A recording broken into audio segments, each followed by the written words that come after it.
सहनावतु सहनौ भुनक्तु सह वीर्यं करवावहै तेजस्विनावधीतमस्तु मा विद्विषावहै।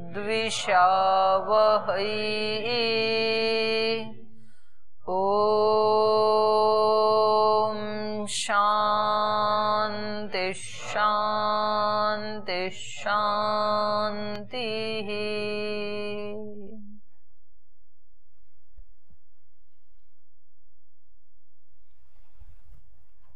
छांदोग्य उपनिषद में कल हम बल के बारे में अध्ययन कर रहे थे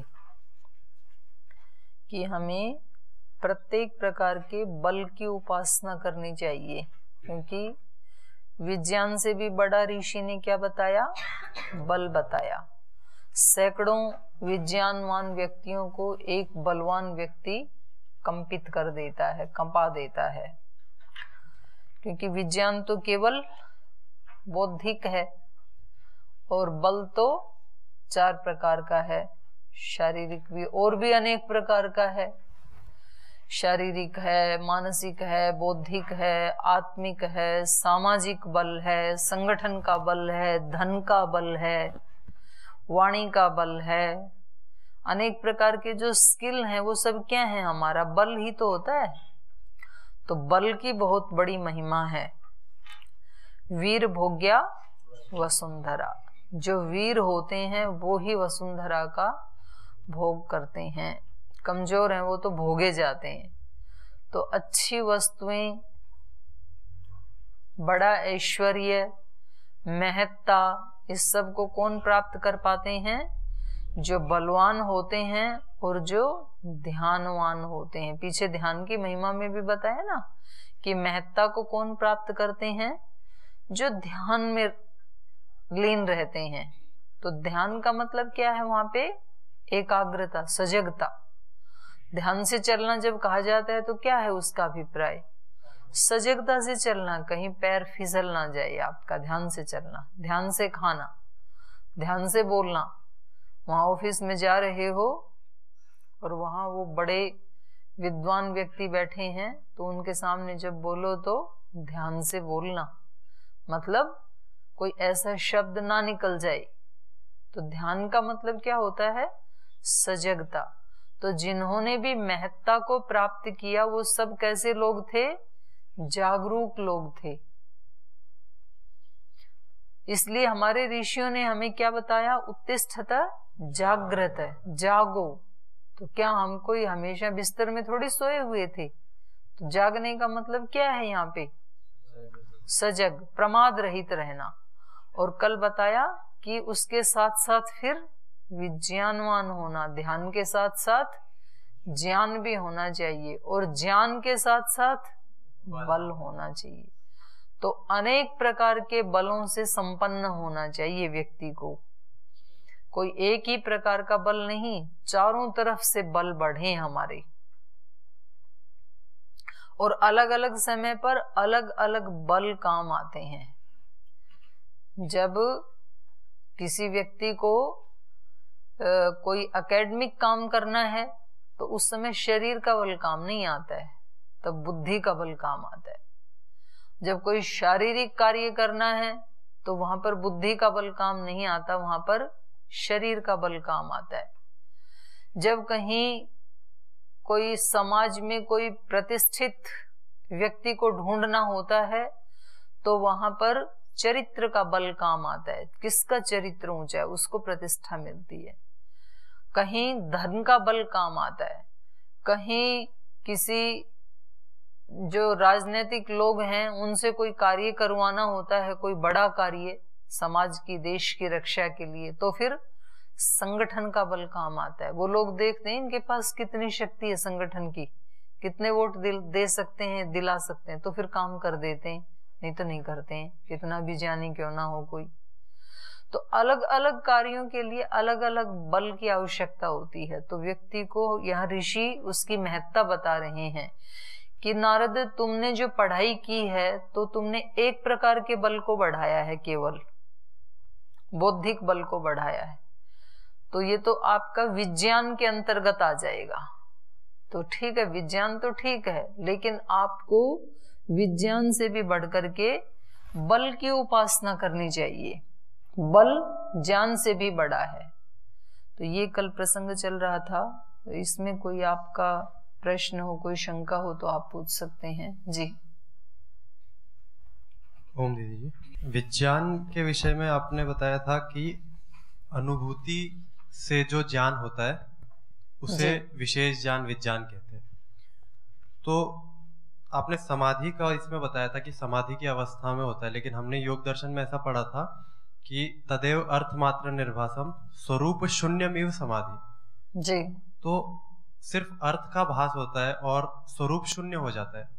शून्य स्वरूप होने पे हमें कैसे किसी चीज स्वरूप शून्य इव ऐसे लगाया था, इव स्वरूप का शून्य ही नहीं हो जाता है, शून्य जैसा लगता है। तो उसमें अनुभूति और विज्ञान ज्ञान कैसे प्राप्त होगा? उस सूत्र का अर्थ क्या समझे हैं पहले आप वो बताओ। अर्थ मात्र निर्भास है, वो सूत्र का अर्थ बताओ। उसमें ऐसा समझते हैं कि आत्मा जो है, जो अर्थ है, उसका सिर्फ भास होता है और बाकी सब शून्य हो जाता है। बाकी सब शून्य मतलब क्या? जो मन है, चित्त है, जितना भी हमने अर्जित किया है अब तक ज्ञान जो भी है, हाँ, वो शून्य हो जाता है। अपना जो अस्तित्व है वो शून्य जैसे हो जाता है। जैसे मान लो हमने किसी अर्थ के ऊपर संयम किया, कोई भी अर्थ ले लो आप, गो के ऊपर हमने अपना संयम किया या सूर्य के ऊपर किया, तो उस समय अर्थ मात्र निर्भास है। जिस अर्थ पे संयम किया आपने वो ही आभासित होता है। आभासित होता है मतलब दिखाई देता है, वो उसका ठीक ठीक ज्ञान होता है। वहां पर आनुमानिक ज्ञान नहीं होगा, वो उसकी तो ठीक ठीक हमें जानकारी होती है। और अपने स्वरूप की कि मैं इसको जान रहा हूं, अपना जो स्वरूप है वो शून्य जैसे हो जाता है। केवल उसी का अस्तित्व होता है उस समय जो अर्थ पे हमने संयम किया है। हमारा अपना जो स्वरूप है वो शून्य जैसे हो जाता है, क्योंकि अपना स्वरूप भी यदि बचा रहे तो फिर दो का आभास होगा ना। लेकिन सर्वथा हमारे स्वरूप का नाश नहीं हो जाता है। बुद्धि तो रहती ही है, तभी तो उसी को, बुद्धि को ही तो वो आभासित होगा। आत्मा के पास बिना किसी टूल के ये सामर्थ्य नहीं है कि वो उसको जान सके, तो वो बुद्धि के माध्यम से ही उसको जान पाएगा। और कोश की दृष्टि से कहें तो उसको विज्ञान में कोश कहेंगे, आत्मा का विज्ञान में कोश है वो। तो इसमें आपका प्रश्न क्या है आगे? जैसे आपने बताया कि उसमें अलग ज्ञान होता है, अनुभूति के द्वारा अलग अलग ज्ञान होता है, समाधि। क्योंकि बुद्धि के समय जो ज्ञान होता है उसमें तो हमारा अस्तित्व बना हुआ है ना, हमारा स्वरूप शून्य नहीं हुआ। जैसे अभी अपन उपनिषद पढ़ रहे हैं तो आपको पता है कि मैं एक विशाल ब्रह्मचारी हूं और मैं उपनिषद पढ़ रहा हूं और उपनिषद में ऐसे बताया है, तो ये भी तो ज्ञान हो ही रहा है ना, बौद्धिक ज्ञान। लेकिन इसमें आपका अपना स्वरूप भी बरकरार है, शून्य जैसे नहीं है। तो ये तो शाब्दिक ज्ञान हो गया। एक अनुमानिक ज्ञान हो गया, अनुमान प्रमाण से भी जानते हैं कि ऐसे कह बादल हैं तो बारिश होगी, क्योंकि पहले ऐसे देखा है कभी। और एक है प्रत्यक्ष ज्ञान, तो तीनों में अंतर हो गया ना।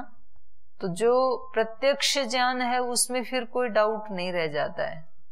शाब्दिक में और आनुमानिक में अभी थोड़ी कमी है, वो पूर्ण ज्ञान नहीं है, वो विशेष ज्ञान नहीं है। ज्ञान तो है, विशेष ज्ञान नहीं है वो। जो ज्ञान, जो अनुभूति वाला ज्ञान जो हुआ ऋषियों को, जो वो बताते हैं, वो समाधि की अवस्था में हुआ जी, और वो विज्ञान में कोश उस स्थिति में हुआ। तो उसके ऊपर एक और कोश होता है, आनंदमय कोश, तो उसको किस तरह से डिफाइन किया जाएगा? आनंदमय कोश में फिर ये अपने मतलब मेरे को ये अनुभूति हुई वो भी चला जाता है, वो लीन हो जाता है फिर ब्रह्म में ही।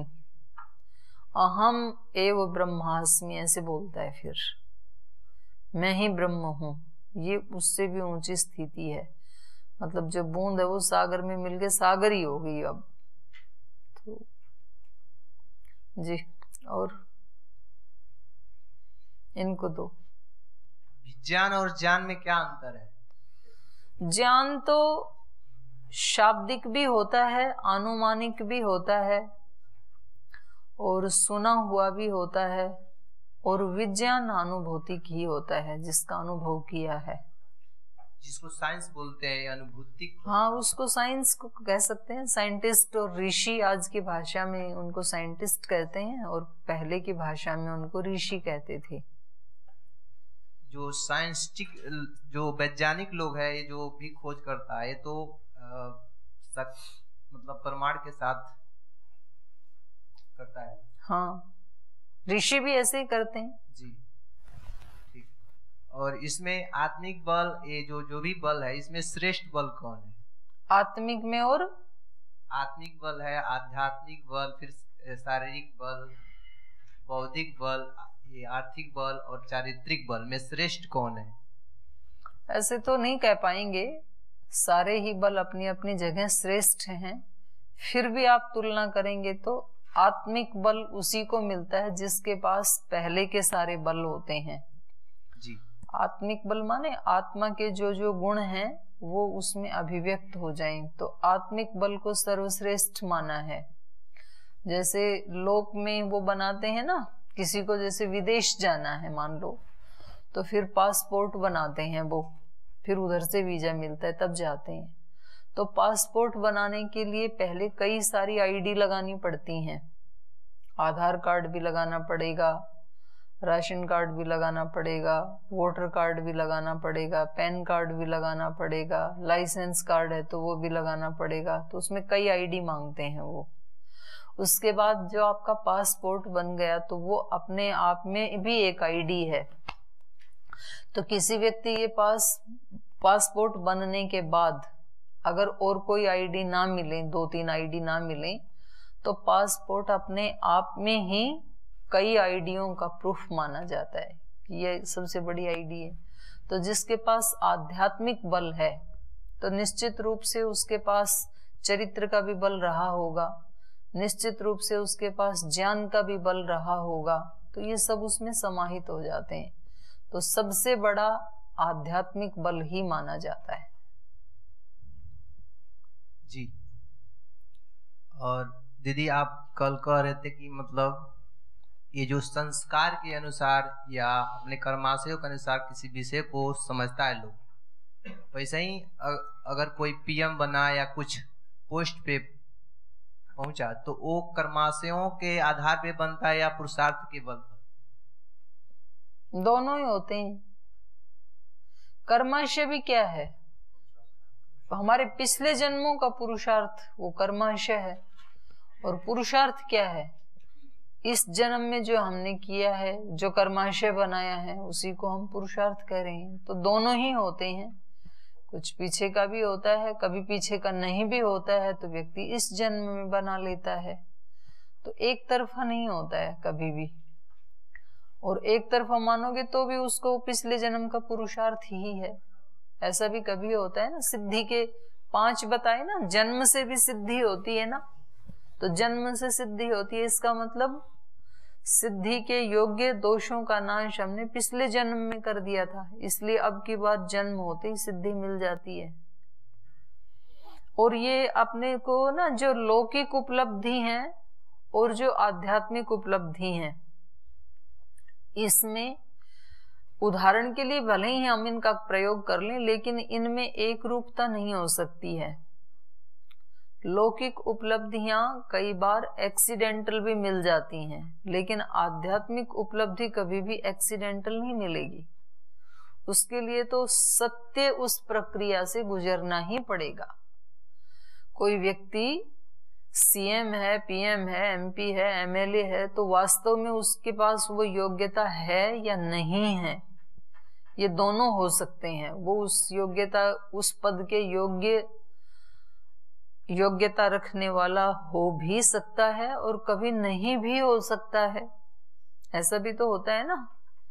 लेकिन कोई ऋषि उस प्रकार की योग्यता के बिना ऋषि बन जाए, ऐसा कभी नहीं होगा।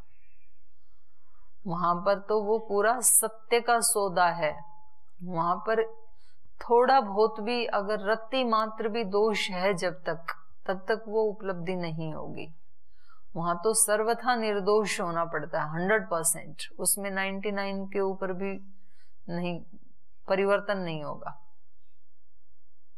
तो ये एक अंश में कर लेते हैं हम, कभी उदाहरण देना होता है तो। बाकी इन दोनों का कोई सामंजस्य नहीं है, लौकिक उपलब्धियों का और आध्यात्मिक उपलब्धियों का। जी। और इसमें प्रवृत्ति कर्माशय संस्कार में परस्पर क्या ये संबंध है? प्रवृत्ति और संस्कार में, प्रवृत्ति कर्माशय संस्कार, ये तीनों में परस्पर क्या संबंध है? कर्माशय मत बोलो, फिर उसको प्रवृत्ति और, चलो आपने बोला प्रवृत्ति कर्माशय संस्कार।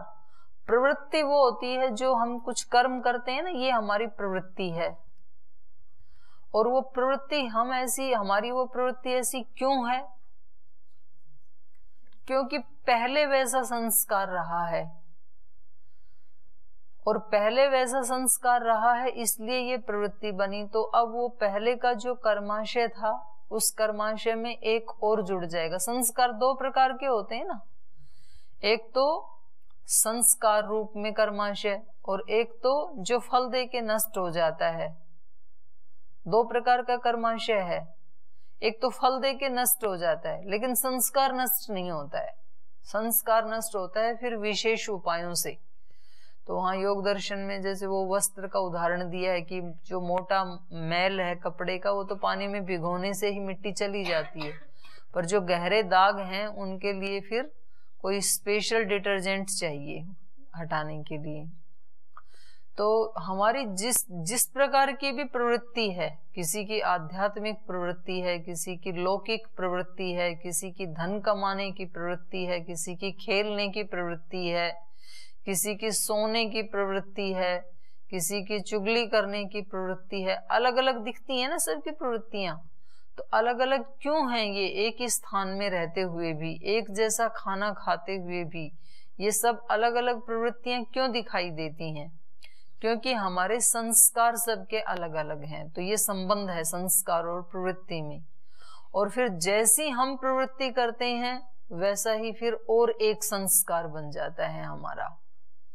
तो ये एक चक्र है, जैसी प्रवृत्ति वैसा कर्माशय, और वैसा जैसा कर्माशय वैसा ही संस्कार, जैसा संस्कार वैसी फिर प्रवृत्ति, फिर जैसी प्रवृत्ति उससे वैसा कर्माशय, जैसा कर्माशय वैसा ही संस्कार। तो वो एक चक्र चलता रहता है। तो वहां योग दर्शन में इसको 6 अरे वाला चक्र बताया है। प्रवृत्ति क्यों होती है? दोष के कारण होती है। जब तक दोष नहीं मिटाई तब तक प्रवृत्ति होगी। दोषों को यदि मिटा दिया तो संस्कार फिर ज्ञान की अग्नि से दग्ध बीज हो जाएंगे। तो ये चक्र चलता रहता है। हो गया?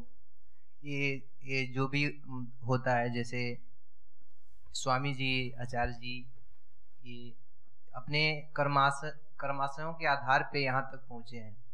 तो ऐसा कहा जाता है कि हम लोग भी वैसे ही बने। क्या ये संभव है? क्यों नहीं संभव है? जो एक आत्मा के लिए संभव है वो सब आत्माओं के लिए संभव है।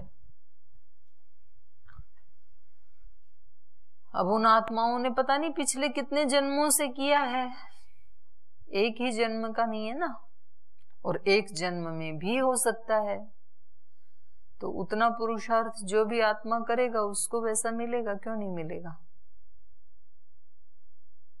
ओम प्रणाम दीदी जी। दीदी जी, ये जो वेद का ज्ञान है ये कौन सा ज्ञान में आएगा? अनुभवगत किसके लिए? हमारे लिए। हमारे लिए। हमारे लिए शब्द प्रमाण में आएगा, शाब्दिक ज्ञान। और जो जिन्होंने इसको ये देखा देखा है। ऋषि, उनका प्रत्यक्ष ज्ञान उनके लिए प्रत्यक्ष है। तो वो जो ऋषि हैं वो अनुभव करते हैं पहले इस ज्ञान को। उनका अनुभौतिक ज्ञान है ये। हो गया। तो बल से ये सारा का सारा ब्रह्मांड टिका हुआ है। तो कितना आश्चर्य है ना।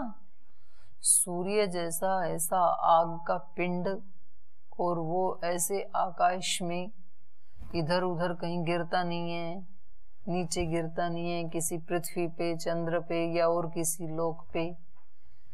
और कितना ज्यादा, जैसे मान लो आप इस कक्ष के बाहर निकलें और कोई 5-5, 10-10 किलो के कोई ऐसे बॉल से गोल गोल आपको यहाँ आकाश में ऐसे घूमते हुए दिखाई दें, और कोई इधर उधर ना गिरे और बहुत स्पीड से घूम रहे हों, तो कितना आश्चर्य होगा आपको। तो ये कैसे घूम रहे हैं। 10 किलो वजन है। और पृथ्वी का वजन कितना है, नेट पे देख लेना, इंटरनेट पे। तो वो इतना सारा वजन और ऐसे आकाश में घूम रहा है। और फिर ऐसे ही चंद्रमा का देखना, फिर ऐसे ही बुध का, शुक्र का, शनि का, सारे ग्रह उपग्रह है ना। और ये तो एक सौर परिवार है। ऐसे ऐसे अनेकों सौर परिवार, अनेकों सूर्य, आकाश गंगाएं, और वो सारे के सारे इस आकाश में टिके हुए हैं। तो किससे टिके हुए हैं वो? एक बल के कारण ही टिके हुए हैं ना। ईश्वर के नियमों का बल है वो। तो ये कितना बड़ा बल है। तो इसलिए यहाँ पर उस उधर ध्यान दिला रहे हैं ऋषि। बलेन वै पृथ्वी तिष्ठति, बलेन अंतरिक्षम, बलेन द्यौः, बलेन पर्वता, बलेन देव मनुष्य, बलेन पशवश्च वयांसी च, तृण वनस्पतयः श्वपदानि कीट पतंग पिपीलिकम, बलेन लोकः तिष्ठति। सारा लोक, सारा ब्रह्मांड बल के आधार पे टिका हुआ है। अनेक प्रकार के बल अनेक अनेक आत्माओं के पास हैं।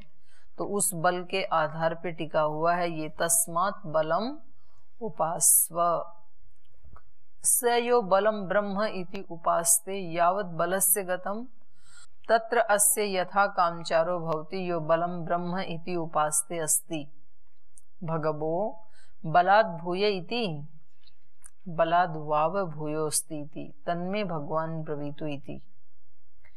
इसलिए जो इस बल को ब्रह्म समझ करके इसकी उपासना करता है, सब प्रकार के बलों की उपासना करता है, तो जहां तक बल की गति है वहां तक इस व्यक्ति की भी निर्बाध गति हो जाती है। इसको भी वो सारी शक्तियां प्राप्त हो जाती हैं जो ब्रह्म को, जो इस बल को ब्रह्म की तरह उपासना करता है।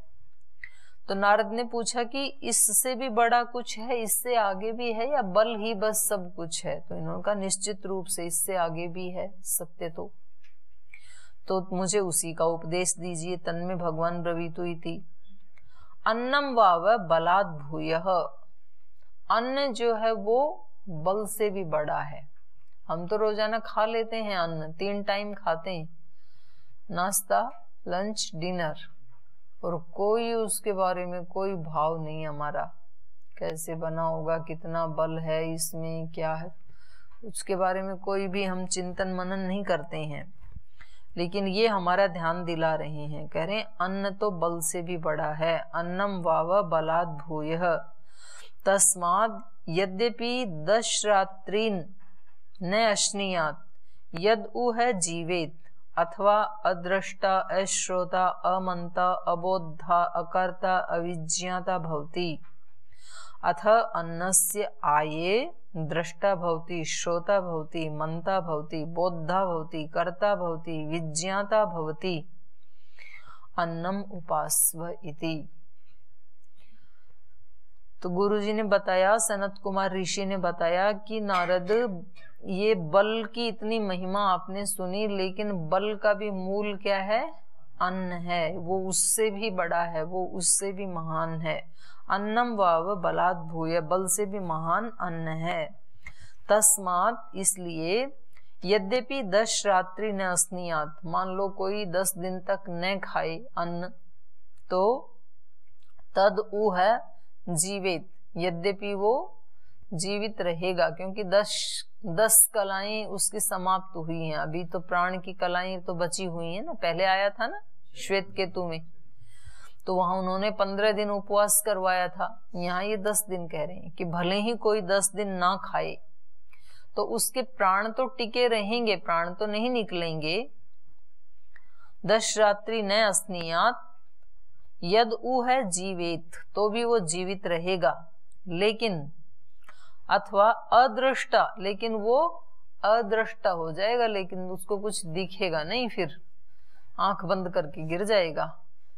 मतलब उसके पास ये इसको देखने की दृष्टि, उसको आप कहें कि चलो थोड़ा आपको वहां घुमा के लाते हैं, बगीचा है, पार्क दिखा के लाते हैं, बोले भाई आप ही जाओ। तो अदृष्टा अश्रोता, उसको आप कहें कि चलो आपको भजन सुनाता हूं, बोल चुप रहो आप। अश्रोता अमंता, मनन करने वाला, उनको कहें कि इस मंत्र पे जरा मनन करके बताओ, तो अश्रोता अमंता अबोधा अकर्ता, कुछ भी नहीं कर पाएगा, वो अकर्ता हो जाएगा। अविज्ञाता, विशेष ज्ञान तो क्या सामान्य ज्ञान भी नहीं हो पाएगा। अविज्ञाता भवती, तो ये सब कार्य सारे बल, सारे तो बल से ही हो रहे हैं ना, कुछ शारीरिक बल से हो रहे हैं, कुछ मानसिक बौद्धिक बल से हो रहे हैं। तो ये सारे बल, देखना भी तो एक बल है ना, तो वो चक्षु के बल से ही तो दिखाई देता है, तो चक्षु का बल भी समाप्त हो जाएगा, और श्रोत्रेंद्रिय का बल भी समाप्त हो जाएगा, मनन, मन का भी बल समाप्त हो जाएगा, और बोधा, बुद्धि बल भी समाप्त हो जाएगा, कर्ता जो शारीरिक बल है वो भी समाप्त हो जाएगा यदि नहीं खाएगा तो। अविज्ञाता, ये विशेष बुद्धि का कार्य है, वो भी काम नहीं करेगी। तो ये सारे यंत्र जो बल के साधन हैं वो किससे चल रहे हैं? अन्न से ही चल रहे हैं। अथ अन्न से आए, और जब अन्न प्राप्त हो जाता है तो फिर दृष्टा भवति, श्रोता भवति, मंता भवति, बोद्धा भवति, कर्ता भवति, विज्ञाता भवति। इसलिए अन्नम उपास्व इति, जब उसको कुछ खिला देते हैं तो फिर उसको सब कुछ सूझने लगता है। श्वेत केतु को भी ऐसे ही हुआ था, तो सब मंत्र आदि चारों वेद सब भूल गया था, लेकिन जब अन्न खा करके आया पिता के पास तो फिर सब कुछ स्मरण आ गया उसको। तो अन्न जो है वो क्या है? बल से भी महान है, बल से भी बड़ा है। इसलिए तू अन्न की उपासना कर।